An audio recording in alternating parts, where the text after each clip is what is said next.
اب جو عنوان ہے وہ ہے قرآن کریم کے فہم کے لیے چند مفید کتابیں۔ قرآن کریم سمجھنے کے لیے چند کتابیں ایسی لکھی گئی ہیں، اگر انسان اسے اپنے مطالعے میں رکھے تو فہم قرآن میں، فہم تفسیر میں یہ کتابیں نہایت معاون اور مفید ہوتی ہیں۔ اس میں بعض کتابیں عربی زبان میں بھی ہیں اور بعض اردو زبان میں بھی ہیں۔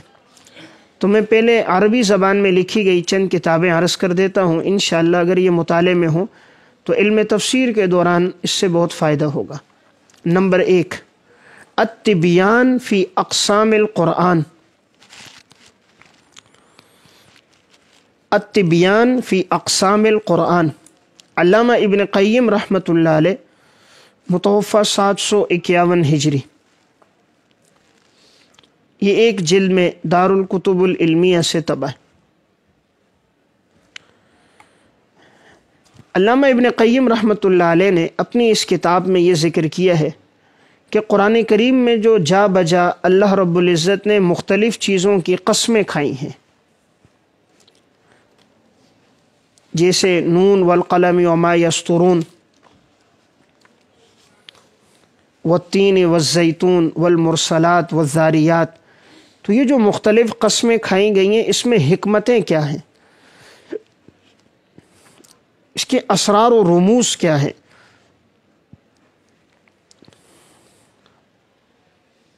اور ان کے فوائد کیا ہیں۔ تو علامہ ابن قیم بڑی تفصیل کے ساتھ لاتے ہیں۔ مثلا سورہ قلم میں جو نون والقلم وما یسطرون، جب اس کی تشریح انہوں نے ذکر کی ہے تو یہاں پر قلم کی اقسام، قلم کا مقام اور مرتبہ، کہ بھئی قلم کے ذریعے ہی ہم تک سب کچھ پہنچا ہے نا۔ اب دیکھیں قلم کے ذریعے قرآن بھی پہنچا، احادیث کا ذخیرہ، تاریخ کا ذخیرہ، یہ فنون جتنے آج ہم تک پہنچے ہیں تو یہ قلم کے ذریعے پہنچے۔ اگر یہ چیزیں نہ لکھی جاتی تو آج یہ امت تک یہ سارے علوم و فنون کچھ بھی نہ پہنچتے۔ تو انہوں نے اس کے تحت پھر قلم کی قسمیں لکھی: قلم القدر، قلم الوحی، قلم طب الابدان، قلم الحساب، قلم الشہادتی، قلم التعبیر، قلم اللغت، قلم تواریخ العالم۔ تو اس کے تحت تمام قلموں کی قسمیں لکھی ہیں کہ قلم کس کس چیز میں استعمال ہوتے ہیں اور قلم کے فائدے کتنے۔ یہ ایسی تشریح ہے کہ قلم کے بارے میں اور علم کے بارے میں ایسی وضاحت شاید آپ کو کسی اور کتاب میں نہ ملے۔ اسی طرح پھر قرآن میں جتنی بھی قسموں کا ذکر آیا ہے تو انہوں نے ہر قسم کی وجہ بیان کی، حکمتیں کہ اس مقام پر اللہ نے اس چیز کی قسم کیوں کھائی، کسی اور کی قسم کیوں نہ کھائی۔ عموماً ہماری اردو تفاسیر میں صرف ترجمہ ہوتا ہے اور ان چیزوں کو ذکر نہیں کیا جاتا، اور کسی عربی مصنف نے بھی اس کا اہتمام نہیں کیا جیسا ابن قیم نے کیا ہے۔ تو انشاءاللہ اگر اسے مطالعے میں رکھا جائے گا تو قسموں کے فوائد سامنے آئیں گے۔ اس میں کل 151 فصلیں ہیں، 151، اور یہ 270 صفحات پر مشتمل کتاب ہے، بہت زیادہ کوئی طویل کتاب بھی نہیں، یعنی انسان بآسانی 3 سے 4 دن میں اس کا مطالعہ کر سکتا ہے۔ تو اس طرح اس فن میں ذہن کھلے گا اور نئی مباحث سامنے آئیں گی۔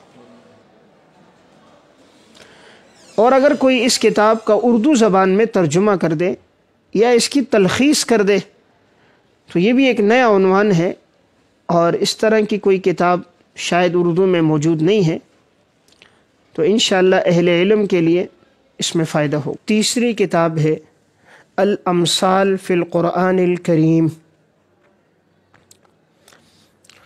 الامثال فی القرآن الکریم، علامہ ابن قیم رحمہ اللہ، متوفہ 751 ہجری۔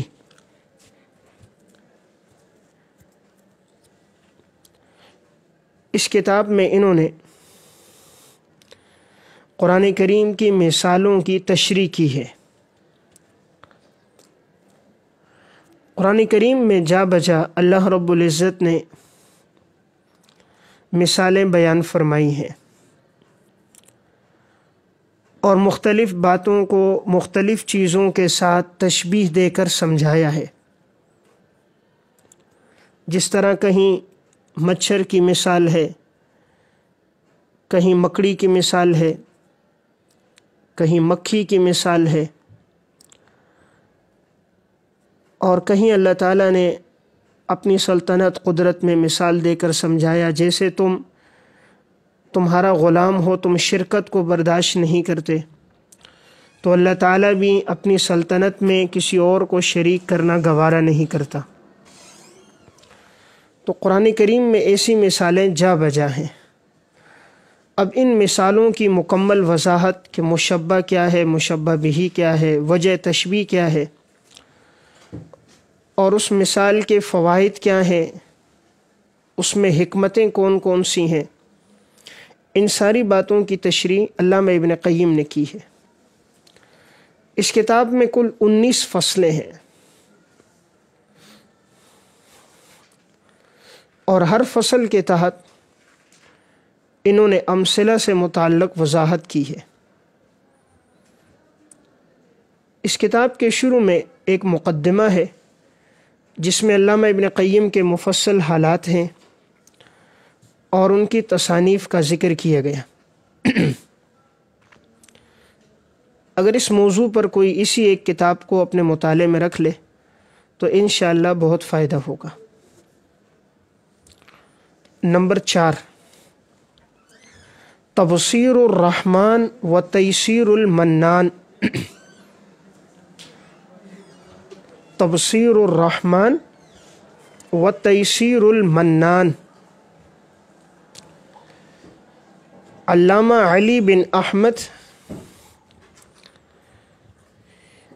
بن ابراہیم مہائمی، علامہ علی بن احمد بن ابراہیم مہائمی، یہ معروف ہیں علامہ مہائمی کے نام سے، متوفی 835 ہجری۔ یہ 2 جلدوں میں عالم الکتب بیروت سے طبع ہے۔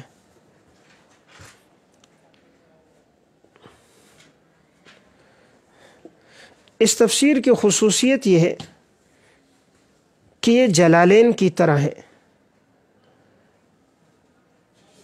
اس میں صرف غریب الفاظ اور مشکل الفاظ کے معانی ہیں۔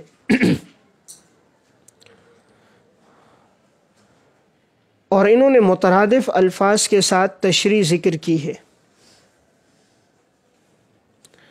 اس میں نہایت اختصار کے ساتھ قرآن کو حل کیا گیا۔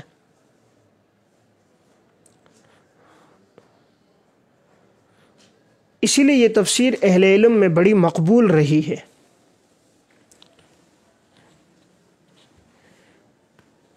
اور علامہ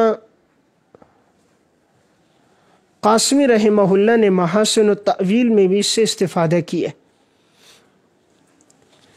ہندوستان کے علماء بھی اس سے استفادہ کرتے آئے ہیں۔ پہلے یہ کتاب طبع نہیں تھی اور اب یہ طبع ہو گئی ہے، تو اگر کوئی اختصار کے ساتھ قرآن کو سمجھنا چاہے فصیح انداز میں تو وہ اس کو اپنے مطالعے میں رکھے، انشاءاللہ بہت فائدہ ہوگا۔ نمبر 5، قصص القرآن۔ قصص القرآن، حضرت مولانا حفظ الرحمن صاحب، یہ 4 حصے ہیں اور 2 ضخیم جلدوں میں دارالاشاعت سے طبع ہے۔ یہ کتاب اردو زبان میں ہے۔ قرآن کریم میں اللہ رب العزت نے جا بجا انبیاء علیہ السلام کے واقعات بیان فرمائے ہیں، جیسے حضرت موسیٰ علیہ السلام کا واقعہ تقریباً ہر سپارے ہی میں بارہا آتا ہے، حضرت ابراہیم علیہ السلام، حضرت سلیمان علیہ السلام، حضرت یوسف علیہ السلام، اور ذوالکفل کا واقعہ حضرت ایوب علیہ السلام۔ تو قرآن کریم میں واقعات زیادہ ہیں۔ اب ان واقعات کی تشریح کو یکجا انداز میں محققانہ طور پہ تحقیق کے ساتھ اور حوالہ جات کے ساتھ جنہوں نے لکھا ہے تو اردو زبان میں یہی ایک کتاب ہے۔ اس سے پہلے حافظ ابن کثیر رحمۃ اللہ علیہ کی بھی ہے جو قصص الانبیاء کے نام سے طبع ہے، اور اردو میں اس کا ترجمہ بھی شائع ہے، لیکن اس کی بنسبت یہ کتاب زیادہ مفید ہے، کیونکہ اس میں انہوں نے صرف واقعات ہی کو ذکر نہیں کیا بلکہ قرآن کریم کی ان آیات کی ساتھ ساتھ تشریح بھی کی ہے کہ جن آیات میں جن انبیاء علیہ السلام کے واقعات کو ذکر کیا گیا ہے، انہوں نے بتایا ہے کہ اس موقع پر فلاں انبیاء علیہ السلام کے قصے میں یہ بات ذکر کی گئی اور یہ ان کی زندگی میں فلاں موقع پر پیش آیا۔ یعنی انہوں نے پوری زندگی کو بچپن سے وفات تک ایک تحریر اور اسلوب میں لکھا ہے، جس سے قرآن نے جو مختلف انداز میں ان کے مختلف مواقع لکھے، واقعات کے ٹکڑے، تو وہ مربوط انداز میں سامنے آتے ہیں۔ اب دیکھیں قرآن کریم حضرت موسیٰ علیہ السلام کے کبھی ایک واقعے کو لیتا ہے، جیسے بچپن کا واقعہ کہ جب انہیں ان کی والدہ نے صندوق میں ڈال کے دریا میں ڈالا۔ کہیں یہ واقعہ لکھتا ہے کہ جب موسیٰ علیہ السلام فرعون کے سامنے جا کر دعوت دی۔ کہیں یہ واقعہ آتا ہے کہ انہوں نے عصا ید بیضا اس کو پیش کیا۔ کبھی یہ واقعہ سامنے آتا ہے کہ عصا سے سانپ بنا اور اس نے سب کو نگل دیا۔ تو یہ جو واقعات مختلف ہیں، پھر سامری کا قصہ ہے اور دریا میں راستہ بننا ہے، فرعون کی ہلاکت ہے۔ اب ان سب کو ایک مربوط انداز میں لکھا۔ وادی تیہ میں کتنا وقت گزرا، اور وادی تیہ میں جو وقت گزرا اس میں نائب کون تھا، کتنا عرصہ وہاں رہے، اس دوران کیا کیا کام ہوتے رہے، کیا احکامات تھے، موسیٰ علیہ السلام کے بعد وہاں نائب کون تھے، پھر یہ بیت المقدس میں کب داخل ہوئے، اور ان کی جو وہاں اس وقت لڑائی ہو رہی تھی اور تو اس وقت کے بادشاہ کون تھے۔ تو تاریخی اعتبار سے پورا واقعہ سامنے آ جاتا ہے۔ اس لیے ایک دفعہ انسان زندگی میں اس کتاب کا ضرور مطالعہ کرتے، یا تفسیر پڑھاتے وقت جو قصہ سامنے آ جائے تو اس واقعے کو یہاں پڑھ لیا جائے، تو اس کا فائدہ یہ ہوگا کہ طلباء کے سامنے، عوام کے سامنے انسان پورے واقعے کو ایک مربوط انداز میں بیان کر دے گا۔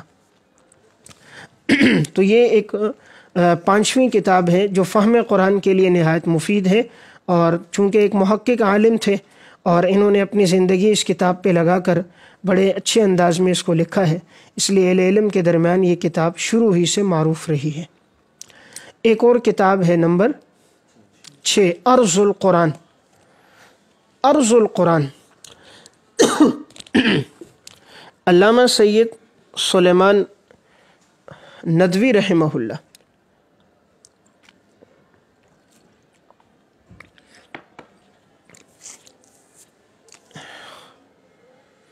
اس کتاب کا عنوان یہ ہے، قرآن کریم میں جو انبیاء علیہ السلام کے واقعات اور جن جگہوں کا تذکرہ ہے، یہ جگہیں جغرافیہ کے لحاظ سے کہاں واقع ہیں۔ اب مثلا قرآن تذکرہ کرتا ہے موسیٰ علیہ السلام کے واقعے کا، تو یہ مصر اس وقت کے نقشے میں کہاں ہے؟ فرعون جو غرق ہوا تھا اس وقت کے نقشے میں وہ غرق کی جگہ کون سی ہے؟ ملکہ بلقیس کا جو تخت تھا، حضرت سلیمان علیہ السلام کی جو ان سے ملاقات ہوئی، کس مقام پر ہوئی؟ اصحاب کہف کا جو واقعہ پیش آیا، موجودہ دور میں وہ جگہ کون سی ہے، کس مقام پہ وہ لوگ، کس غار میں وہ لوگ ٹھہرے ہوئے تھے؟ احقاف کون سا مقام ہے؟ ایلا کون سی جگہ ہے؟ اصحاب الرأس جو تھے کنویں والے، وہ کس مقام پہ واقع ہے؟ حضرت شعیب علیہ السلام کی جو قوم آباد تھی مدین میں، یہ جگہ اس وقت کہاں پر ہے؟ صالح علیہ السلام کی جو قوم تھی قوم سمود، یہ موجودہ دور میں یہ کس جگہ پر اس کا نقشہ ہے؟ قوم لوط کہاں واقع تھی؟ ابراہیم علیہ السلام کہاں تھے؟ تو یہ جغرافیہ کے لحاظ سے قرآن کو سمجھنا یہ بھی ایک بہت مفید ہے۔ آج ہم واقعات تو بیان کر دیتے ہیں، لیکن اس کی تطبیق کے موجودہ دور میں وہ جگہ اس وقت نقشے میں کہاں واقع ہے، کس ملک کا حصہ ہے، اور آیا اس وقت اس جگہ میں آبادی ہے، ویرانی ہے، کوئی عمارت تعمیر ہے یا کوئی لائبریری تعمیر ہے، اس کی وضاحت۔ جیسے اب آپ صلی اللہ علیہ وسلم کی جہاں پیدائش ہوئی تو اس جگہ اس وقت ایک لائبریری تعمیر کی گئی ہے۔ حضور جہاں جہاں مکہ مدینہ میں گئے تو وہ جگہیں کون کون سی ہیں، بدر کا معرکہ کہاں پیش آیا، احد کا معرکہ کہاں ہوا، تو اس لیے اگر یہ کتاب مطالعے میں ہوگی تو انشاءاللہ اس سے فائدہ یہ ہوگا کہ ارض القرآن کا مطلب یہ قرآن کی زمین، یعنی قرآن نے جن زمینوں کا تذکرہ کیا ہے وہ نقشے میں کہاں واقع۔ تو انشاءاللہ اگر یہ کتاب بھی آپ مطالعے میں رکھیں تو بہت فائدہ ہوگا۔ یہ میں نے آپ کے سامنے تقریباً 6 کتابیں وہ بیان کر دیں، اگر فہم قرآن کے لیے انہیں ساتھ رکھا جائے گا تو امید ہے اس کا فائدہ بہت زیادہ ہوگا۔